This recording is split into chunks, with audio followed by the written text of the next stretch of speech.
reprenons nos travaux avec, quand même une bonne voix, moi, avec la communication de notre confrère Charles de Lamberterie, qui continue à l'Académie la grande tradition des spécialistes de grammaire comparée des langues indo-européennes, et qui est en même temps linguiste, en même temps que philologue, et qui va nous parler des questions de lexique. C'est pourquoi vous avez un exemplier qui vous sera très utile, si j'ai bien compris. Mon cher Charles, vas-y. Merci, monsieur le secrétaire perpétuel. Alors, pour ne pas abuser de votre patience, si je vous lisais un texte, ce serait beaucoup trop long, puisque le texte sera publié, mon exposé oral sera un commentaire de l'exemplier. Alors, la Grèce et l'Orient, question de lexique. La question peut être envisagée de deux manières. Ce que la Grèce a reçu de l'Orient en matière de lexique et ce qu'elle lui a donné. Alors, comme on ne peut pas tout traiter, c'est uniquement le premier point que j'aborderai, puisque sur le deuxième point, il y a beaucoup plus compétent que moi ici, et nous en reparlerons pour les chantiers de fouilles où la civilisation grecque a été connue en Asie, ce qui évidemment a eu des conséquences en matière lexicale. Alors, mon exposé s'articulera en deux parties. Ce que la Grèce a reçu de l'Asie ou d'ailleurs, c'est le premier point, et deuxièmement, comment les Grecs, et ça sera en partie en continuité avec ce que vous avez entendu tout à l'heure de Véronique Schiltz, comment elle a traité ce qu'elle a reçu de l'Asie, comment elle a éventuellement adapté à son propre lexique. Alors, sur le premier point, il faut faire quelques généralités, si vous voulez, en matière d'étymologie grecque. Le grec, nous le savons, est une langue indo-européenne. Donc, le fond de la langue, tout ce qui est la grammaire, les pronoms, la flexion, les verbes être, les verbes avoir, enfin, tout le vocabulaire fondamental en grec est d'ascendance indo-européenne, ça c'est un fait qui est incontestable, et les emprunts concernent plutôt des domaines du lexique qui sont évidemment marginaux par rapport à ce vocabulaire fondamental. Ce n'est pas un hasard, c'est connu depuis longtemps, si les mots empruntés, en général, sont des noms ou des adjectifs, qui désignent donc des objets, donc des réalités que les Grecs ne connaissaient pas,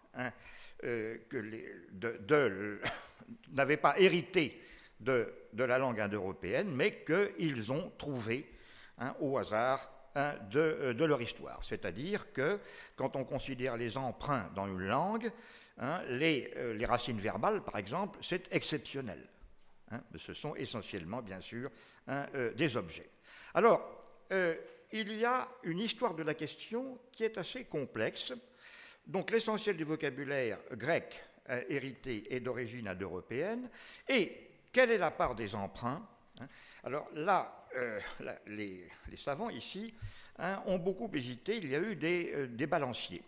Alors, un savant qui a eu une énorme influence, disons, au début du XXe siècle, ça a été Kretschmer, notamment, qui a eu une grosse influence sur Meillet, et qui a considéré qu'il y avait, à juste titre, qu'il y avait dans le vocabulaire grec beaucoup de mots, de substantifs, justement, désignant des réalités diverses qui ne s'expliquent pas par le vocabulaire de l'indo-européen.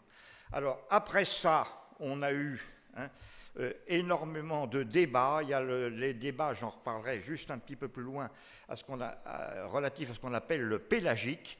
Pour faire bref, ce qu'on appelle le pélagique, c'est une couche du vocabulaire grec qui ne s'explique pas phonétiquement par le grec, mais qui s'explique par une langue indo-européenne autre que le grec. Et puis, il y a ce qu'on appelle le pré-grec, hein, et par pré-grec en général, on entend ce que le grec a emprunté ou a trouvé sur place, hein, ce qui en grec vient de langues non indo-européennes, hein, soit qui étaient sur place, hein, disons du fond méditerranéen, crétois ou autre, hein, soit emprunté par exemple, hein, à des langues anatoliennes ou à d'autres. Alors, je vous ai mis ici quelques points. Hein. Il y a des mots pour lesquels on peut légitimement hésiter.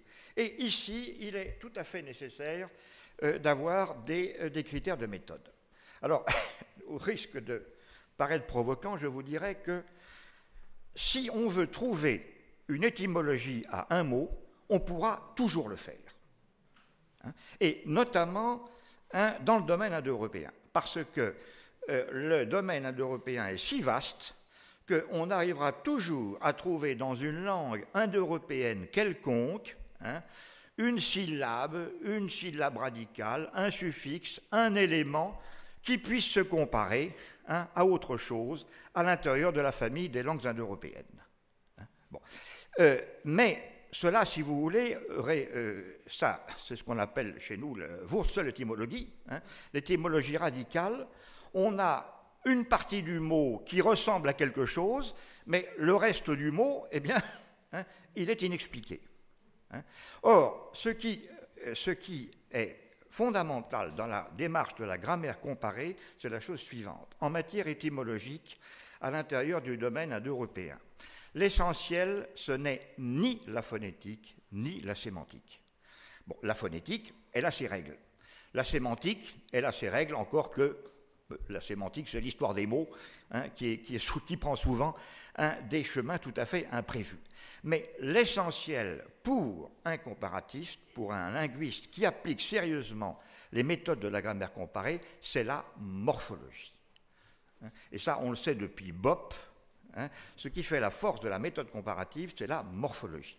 La morphologie, comme vous le savez, elle a deux aspects. Elle a flexion, la morphologie flexionnelle, et elle a la formation des mots, en l'occurrence la formation des noms. Alors, pour qu'une étymologie indo-européenne puisse être prise en compte, il faut, et c'est l'essentiel, qu'elle obéisse, hein, aux règles de la morphologie indo-européenne. C'est-à-dire, on ne peut pas prendre un élément à droite, un élément à gauche, dans une langue ou dans une autre, hein, et les assembler de manière arbitraire. Il faut que cette combinaison, hein, obéisse aux règles de la formation des noms. Alors, je vous donne ici, hein, dans les premiers points, hein, les trois premiers points, 1, 1, 2 et 3, hein, des cas où des mots qu'on pouvait légitimement, hein, considérer jusqu'à une date récente comme empruntés soit à des langues méditerranéennes, soit à des langues orientales, ont maintenant une excellente étymologie indo-européenne. C'est le cas, par exemple, du nom du bouclier. Dans son dictionnaire étymologique, Pierre Chantraine dit qu'il est légitime de penser qu'un tel mot puisse être emprunté, mais il se garde bien d'aller plus loin, c'est-à-dire qu'une source éventuelle, nous ne la connaissons pas. Hein. Mais maintenant, et ce n'est pas vieux, je vous ai mis la référence en 2007, ce mot a une excellente étymologie indo-européenne. Pourquoi? Parce qu'il obéit précisément aux règles de la morphologie. Bon, c'est notre confrère américain Melchert, certainement le plus brillant actuel des hittitologues, hein, qui lui a trouvé une étymologie en admettant que le nom du bouclier est étymologiquement un nom du cuir, de la peau, c'est-à-dire de ce qu'on découpe, ce qui est du point de vue de la désignation extrêmement banal. On a précisément l'essentiel, et pour un indo-européaniste, c'est l'essentiel, on a une racine verbale. Une racine verbale qui signifie couper, découper, et cette racine, elle existe uniquement en anatolien. Mais l'anatolien, bien sûr, est fondamental, puisque, hein, c'est certainement l'une des plus anciennes comme attestation, et également des plus archaïques des langues indo-européennes. Nous avons une racine qui signifie couper, découper, hein, je vous ai mis les formes ici, en anatolien. Et quant à la morphologie suffixale, là, il n'y a pas de problème. Le suffixe is, idos en grec est attesté depuis le mycénien. Hein, et nous avons un troisième larron, qui est l'adjectif latin, qui n'a rien à voir, bien sûr, qui est complètement isolé à l'intérieur du latin, comme le mot aspis l'est à l'intérieur du grec, mais l'étymologie, justement, la démarche comparative permet de renouer les fils qui ne sont plus visibles à l'époque historique. C'est l'adjectif qui signifie rude, c'est rude, âpre, c'est-à-dire étymologiquement coupant, ce qui du point de vue sémantique est extrêmement banal, et en latin, le suffixe ro est bien documenté. Alors, même chose pour le nom du vin. Alors là aussi, une vieille chose. Traditionnellement, c'est la position que vous avez notamment chez Meillet, dans le dictionnaire étymologique du latin de Arnaud Meillet et d'autres, et Chantrel lui est plus réservé. On considère que l'huile et le vin sont des produits, disons, qui n'existaient pas chez les Indo-Européens. Est-ce qu'il faut dire les Indo-Européens, moi je dirais plutôt les peuples de langues indo-européennes, et que par conséquent, ces mots ont toute chance d'avoir été empruntés. Mais les cas de figure, le nom de l'huile, je ne vais pas rapporter ici, c'est élaion, qui est attesté des tablettes mycéniennes, c'est un mot qui est complètement isolé. Et élaion, vous pouvez essayer d'en faire l'analyse à l'intérieur de l'Indo-européen. Vous pouvez prendre une paire de ciseaux pour essayer de trouver une racine verbale, un suffixe ou autre, ça ne marche pas. Bon, ça fait un tout indifférencié. Alors qu'il en va tout autrement du nom du vin.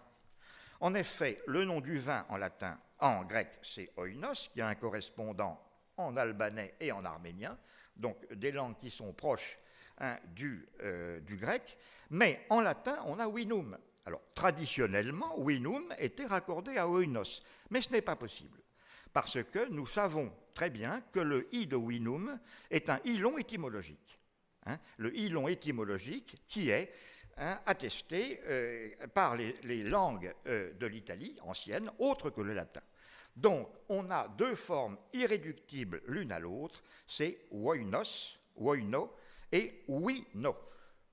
Et on a un troisième larron qu'on ne connaissait pas à l'époque de Meillet, mais qu'on connaît maintenant.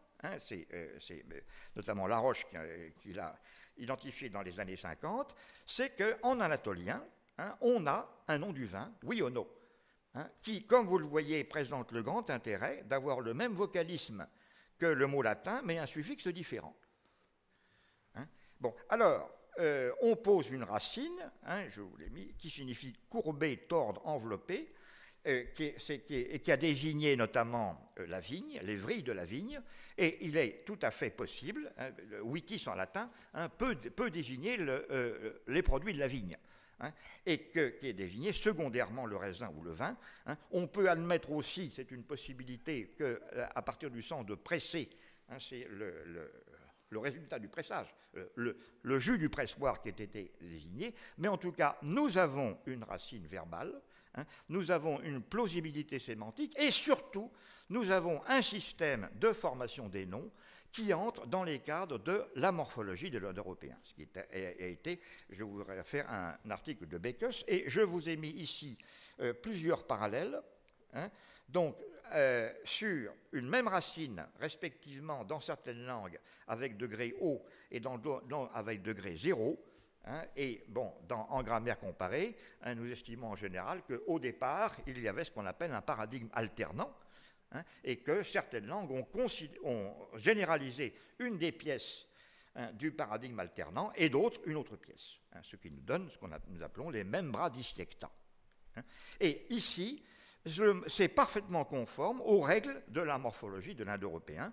Regardez par exemple le nom du sommeil, nous avons le degré haut en arménien, nous avons le degré 0 en grec et en slave. Le nom du siège, le grec a les deux. Et le nom de la peste ou de la famine, le grec a également les deux. Et entre parenthèses, mais ça c'est une question technique, c'est une racine à laryngale finale, comme vous le voyez, mais quand vous avez une formation à degré haut, la laryngale en question ne dégage pas de voyelle, c'est un fait qui est bien connu chez les indo-européanistes. Bon. Dernier point aussi, où on pouvait légitimement penser à un emprunt oriental, mais il vaut mieux y voir un mot hérité, c'est le nom de l'épée. Je renvoie, pour le détail, à la démonstration de Xavier Tremblay dans un article récent, le mot est documenté en mycénien, qu'il rapproche, et il n'est pas le premier à le faire d'ailleurs, Benveniste en avait déjà parlé, d'une racine indo-européenne en indo-iranien qui signifie brandir l'épée. Alors ici également, le meilleur argument est de type morphologique. Si ce nom de l'épée avait été emprunté par le grec à une langue X ou Y, il est très probable que ça aurait été un mot de la première ou de la deuxième déclinaison. Or, nous avons ici, c'est un mot du type theikos. Quand vous avez dans le lexique grec un mot du type theikos, ce n'est pas impossible, mais il est très peu probable que ce mot ait été emprunté à une autre langue. C'est toujours l'argument morphologique qui est le plus fort. Bon. Alors, voilà. Donc ici, il faut se donner, disons, des critères, et on peut le faire maintenant avec les progrès de la grammaire comparée. Deuxième point, ce sont des mots, là aussi, dont au départ on ne savait pas trop d'où ils venaient. C'est le mycénien ici a un rôle essentiel. Dans ce nom, Wanax, le nom du souverain, du prince, également au féminin d'une déesse, et le chef de l'armée. Alors, le mot qui est attesté en grec dès le mycénien se retrouve parfaitement en phrygien. Traditionnellement, c'était encore la position de mes maîtres Chantraine et Lejeune, les mots phrygiens étaient considérés comme empruntés au grec, encore que Michel Lejeune ait laissé prudemment la question ouverte. Bon.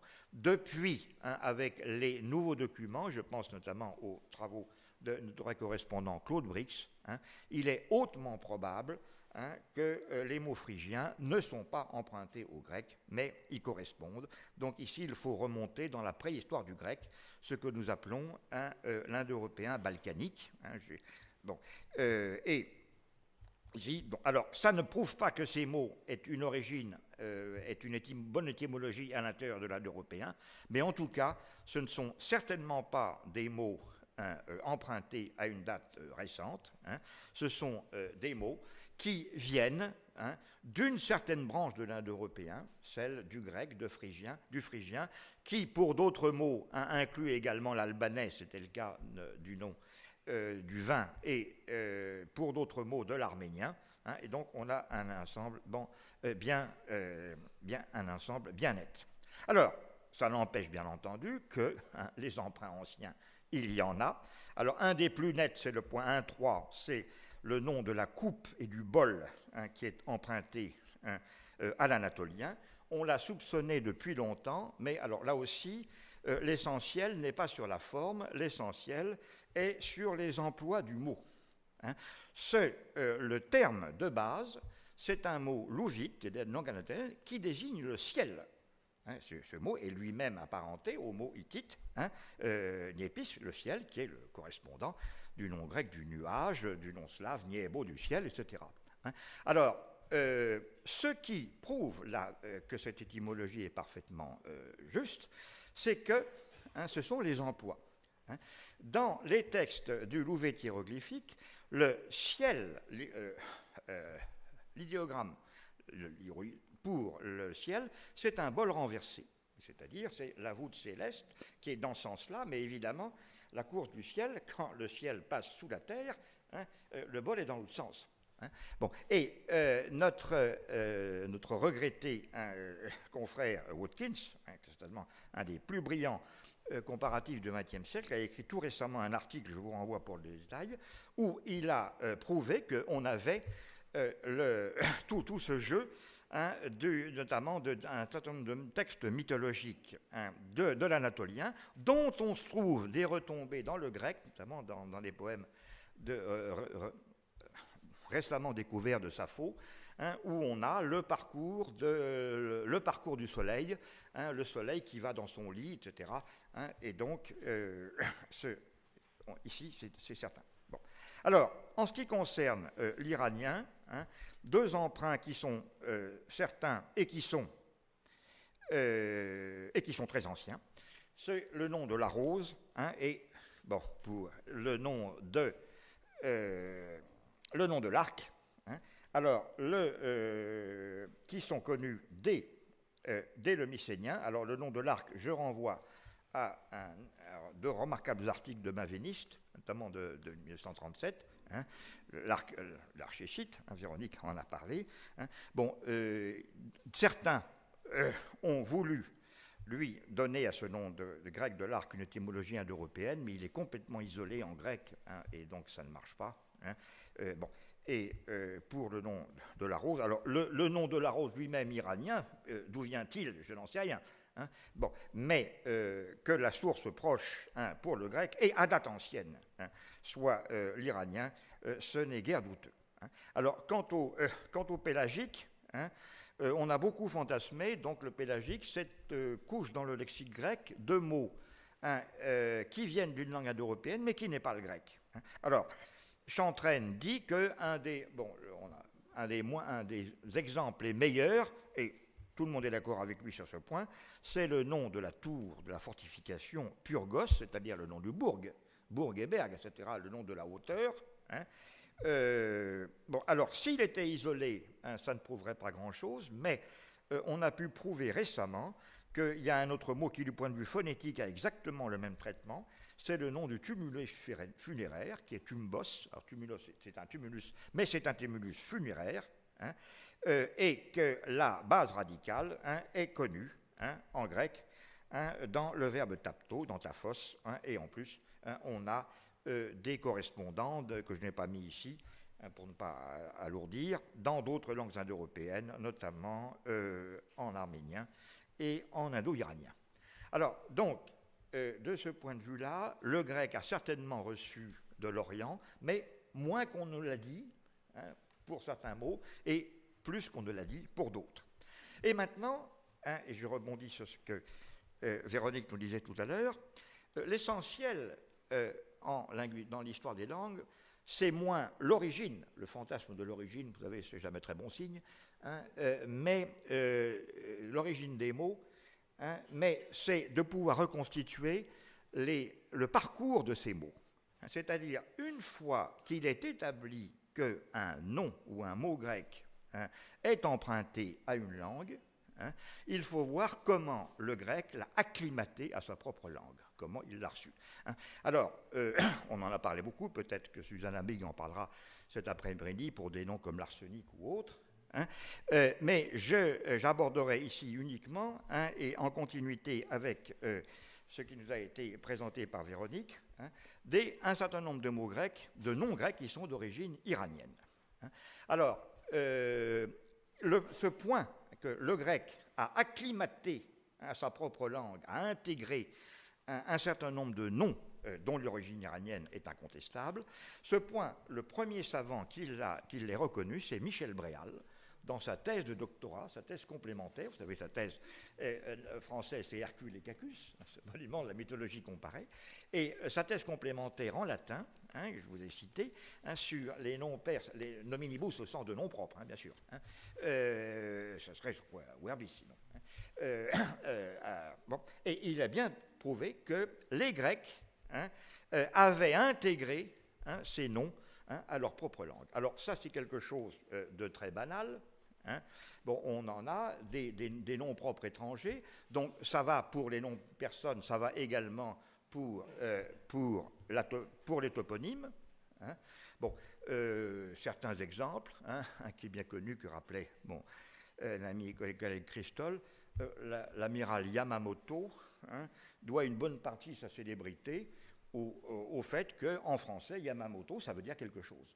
Hein. Bon. Et ici, hein, pour remonter un petit peu plus haut, hein, la famille Krupp, hein, bon, eh bien, pendant la guerre de 14, hein, la grosse Bertha, hein, tout le monde connaît, hein, comment le mot Krupp a été, hein, récupéré par le français, hein, pour se moquer justement, hein, de l'ennemi. Bon, donc c'est un phénomène qui est, du point de vue de la linguistique générale, est extrêmement banal. Alors, on en a plusieurs exemples. Hein. Un qui est bien connu ici, c'est des anthroponymes avec le nom iranien du dieu, hein, que le grec a adapté Baga, hein, le nom du dieu, qui devient Méga. Alors, il y a notamment pour certains mots un intermédiaire lycien qui est maga, qui justifie le M. La variation BM est assez banale du point de vue de la phonétique générale, mais le E, lui, baga ou maga, ça ne peut pas donner méga. Ça ne peut donner méga que si il y a une assimilation au nom propre héroïque du type Mégaclès, etc. Et c'est effectivement ce qui s'est passé. Alors, Bréal l'a très bien prouvé, Rüdiger Schmidt, le meilleur spécialiste actuel depuis la mort de notre confrère Mayrhofer, l'a prouvé aussi dans Méga Fernès, donc celui qui a le grand Farnas, c'est l'éclat, la gloire en iranien. Eh bien, Farnas, ça ne peut pas donner Ferne, mais il y a en grec un mot Fernet. Donc, il y a un phénomène de paronomase qui joue. Alors, cela, Bréal l'avait pressenti, et maintenant nous pouvons aller beaucoup plus loin, car, comme vous le savez, notre connaissance de l'onomastique du vieux perse a fait des progrès gigantesques depuis qu'on a découvert à Persépolis, dans les années 50-60, les fameuses tablettes élamites. Donc l'élamite est une langue indo-européenne où on a des listes entières de noms de notables de l'Empire achéménide, et ça a accru de manière considérable notre connaissance du lexique perse. C'est pour ça que les mots qui sont avec des astérix ici, Bagapana, qui signifie en iranien, en vieux perse, protéger les dieux, est connu par la tradition indirecte, donc par les transcriptions en élamite, et par les emprunts au grec. Alors, même chose pour les achéménides. Aramanish, ça ne peut pas donner Achaïménès. Ça donne Achaïménès. Pourquoi? Parce qu'en grec, dans l'onomastique grec proprement grec, on a beaucoup de noms héroïques en Ménès, Ménos, l'élan vital, etc., mais également en Aïménès. Et Hara, ça ne peut pas donner Achaï. C'est strictement impossible. Et si ça donne Achaï, c'est parce qu'il y a eu également une assimilation avec le nom des Achéens. Alors, également pour le nom des Perses lui-même, vous passez Parsa, en grec ionien, ça doit donner Persès avec un eta, et on a Persès avec un epsilon. Alors, les premiers linguistes en ont tiré, si vous avez pour eux, des considérations sur la date de la loi d'Osthoff, en disant que la loi d'Osthoff, l'abrègement d'un état dans ce contexte, c'est nécessairement un phénomène tardif. L'argument est tout à fait sans valeur. Si on a un epsilon dans le nom du perse, c'est par assimilation, quelle que soit la forme exacte que nous connaissons, mais l'intermédiaire ionien avait certainement un état dans la syllabe initiale, Persès. Si Persès est devenu Persès, c'est par assimilation à l'onomastique grec. Donc Persès, je vous rappelle que dans le poème d'Hésiode, c'est le nom de son frère. Perseus, le héros est connu dans les poèmes homériques, et l'assimilation est complète, bien sûr, avec Herschel, Persépolis, l'armée du grand roi, dévastatrice de la Grèce. Donc, c'est l'ennemi comme dévastateur. Et alors, ce qui est amusant, c'est qu'ici, vous avez le mouvement contraire, c'est-à-dire le nom de la ville de Persépolis lui-même ne s'explique que par l'influence de ce composé grec. Parce que sinon, ce serait Persopolis, Persopolis, tout ce que vous voulez, mais ça ne peut pas donner Persépolis. Le « et » de la deuxième syllabe de Persépolis est nécessairement dû à cette intervention. Alors, Véronique, tout à l'heure, a mentionné, et je rebondirai là-dessus en donnant, si vous voulez, le dossier d'une manière des détails plus détaillés, mais sur le point d'arrivée. Le nom du pont euxin, au départ, c'est Axeinos. C'est de couleur sombre. Alors, Véronique l'a bien dit, c'est une dénomination géographique du nord, c'est-à-dire le point qui ne reçoit pas le soleil. Et alors, Rüdiger Schmidt l'a très bien montré dans plusieurs études, c'est une vision géographique qui est proprement iranienne, puisque pour l'Empire achéménide, on a la grecque, la mer Noire, c'est la mer du Nord. Elle est au nord de l'Empire, au nord-ouest, mais nord quand même, ce qui dit très bien d'Hérodote. Et ça ne se conçoit que dans le cas d'une opposition avec la mer du Sud, qu'on appelle la mer Rouge. Rouge signifie ici, le rouge ici comme la couleur la plus éclatante. Donc la mer du côté lumineux, c'est-à-dire du côté sud. Et ce que l'on entend par la mer Rouge, c'est non seulement ce que nous appelons la mer Rouge, mais également, d'une manière plus générale, le golfe Persique. Donc ça vient d'une dénomination géographique qui est proprement de l'Empire achéménide. Alors, comment est-ce que le grec l'a exploité? Alors, le premier auteur chez qui on trouve Axeinos Pontos et également Euxeinos Pontos, c'est Pindare. C'est pour ça que je vous ai mis le texte. Donc, je vous lis brièvement la traduction plus récente dans l'édition de Gauthier-Libermann. Poussés par les souffles... Alors, il s'agit de l'expédition des Argonautes. Donc, les Argonautes passent de Grec, ils passent le Bosphore, donc poussés par le vent du sud, et au sortir au nord du Bosphore, eh bien, on débouche dans la mer Noire. Ils parvinrent à l'embouchure de l'Inhospitalière, où ils établirent un saint sanctuaire de Poséidon marin. Un troupeau rouge sombre de taureaux thraces se trouvait là, ainsi qu'un récent autel de pierres creusées. Alors qu'ils se jetaient dans un profond péril, ils demandaient dans une prière au maître des navires d'échapper à l'irrésistible mouvement des roches qui courent l'une contre l'autre, car elles étaient deux créatures vivantes qui roulaient plus rapides que les rangées de vent terriblement grondants. Mais voilà que cette expédition de demi-dieu leur apportant une fin. Eh bien, ici, Pindare fait consciemment, il explique l'étymologie qu'il donne. Pourquoi est-ce que cette mer est inhospitalière? Parce que quand on débouche du Bosphore, quand on vient de Grèce, on a ces deux récifs que nous appelons les Sumplégades, lui les roches syndromones, qu'on appelle aussi les roches cyanées, une du côté ouest, du côté de la Turquie d'Europe, et est de la Turquie d'Asie, qui étaient réputées, alors soit des roches errantes, soit des roches qui s'entrecôtent, qui s'entrechoquent. Il y a tout un débat sur ces roches qu'on appelait les planctailles chez Homère, mais en tout cas qui étaient dangereuses pour les navigateurs. Donc si cette mer est inhospitalière, nous explique Pindare, il fait clairement ici l'étymologie, c'est une explication. Alors, est-ce que c'est lui qui l'a inventé, est-ce qu'il a reçu de certaines traditions? Je suis incapable de vous le dire, mais ici, et ce n'est pas tellement, c'est pour ça que j'ai voulu insister là-dessus, ce texte est rarement cité et analysé dans les ouvrages qui ont trait à la question. C'est parce que, justement, ce qui est inhospitalier, ce sont ces récifs dont il faut se méfier quand on arrive sur la mer Noire.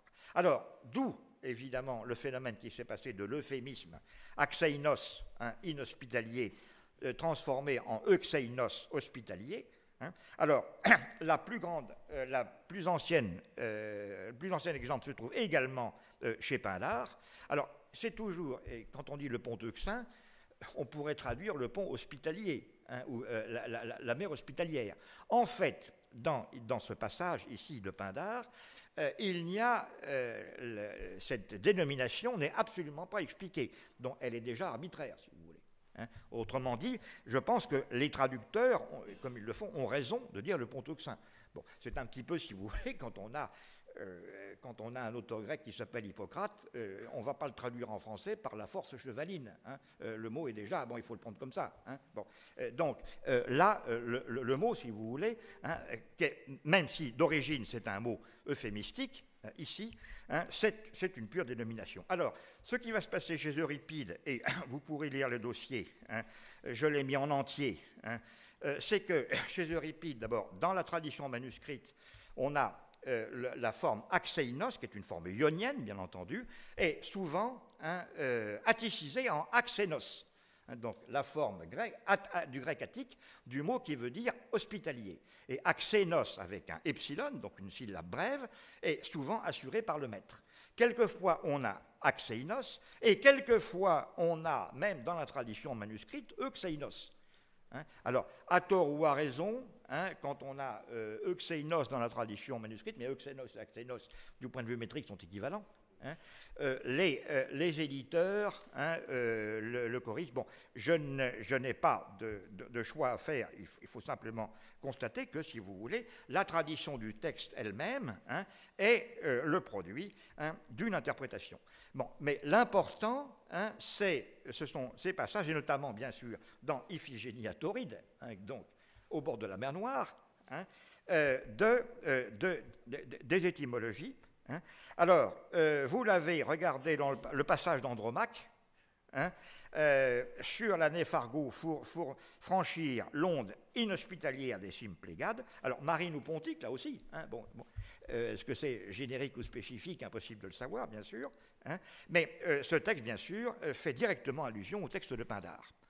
Alors, Euripide, il nous le donne, mais regardez le texte de bas de la page 2, qui est traduit en haut de la page 3, Iphigénie. Aujourd'hui, j'habite en étrangère.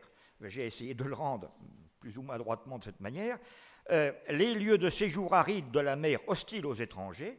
Donc, vous avez un jeu évident entre Axeinos et Xeina. Et Axeinos qui est repris par les composés privatifs, agamos, ategnos, etc. Donc, c'est une intégration pure et simple, ici, et qui est revendiquée par l'auteur. Alors, quelquefois, on ne peut pas savoir si le mot s'il y a une interprétation ou si c'est déjà, ça devient déjà arbitraire. C'est le cas du vers 438, Axeinoi kataponton, c'est l'île Leuké où se trouve Achille. Bon, il ne l'explique pas, donc comment il le comprenait, j'en sais rien, comment les gens... Bon, mais quelquefois, c'est donné. Et alors, regardez, dans Médée, c'est encore plus net, le dernier passage, toi qui des cimes Plégades, les roches de sombre azur, quitta l'inhospitalier passage. Et donc, vous avez Axénotatone, Axénotatane, donc là, c'est vraiment la trace directe d'une intégration du mot étranger dans lexique grec. Alors, cette intégration, et j'arrête là, et deux derniers points.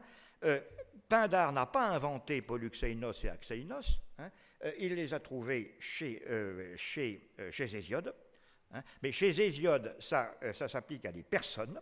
On le retrouve chez Euripide, ça s'applique également à des personnes, mais ce qui est intéressant, c'est les deux passages ici, 2, 3, 4, 3, quand vous avez chez Sophocle un mouillage inhospitalier sans vaisseau, ou le havre, le port, est-ce que cet emploi de Axénos en parlant de lieu d'accueil pour les marins et non pas de personnes, est-ce qu'il faut y voir l'influence justement du toponyme Axeinos?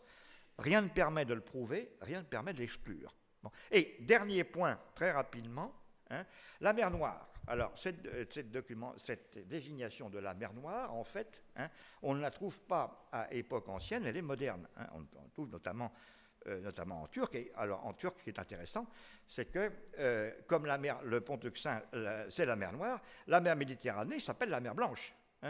Donc, l'opposition de Karadeniz et Akdeniz. Donc, le terme est visiblement, les Turcs en ont une analyse constante. Alors, est-ce que dans la littérature grecque, on trouve cette expression mer Noire? Il y en aurait un passage possible, puisque il est dans l'Iphigénie à Tauride, donc il s'agit bien de la mer Noire, puisque l'Iphigénie se trouve au bord de la mer Noire, mais en fait, et comme l'ont prouvé la plupart des linguistes, notamment Rudiger Schmidt, le passage ne prouve pas grand-chose, puisque il pourrait très bien être une pure réminiscence homérique, ou c'était une épithète, disons, générique, une épithète de nature de la mer en général, et non pas la définition spécifique d'une mer en particulier. Alors, donc, j'ai voulu insister là-dessus. Bon, l'origine des mots, c'est bien, mais pour un linguiste, c'est aussi l'accueil de ces mots dans une langue qui est absolument essentielle.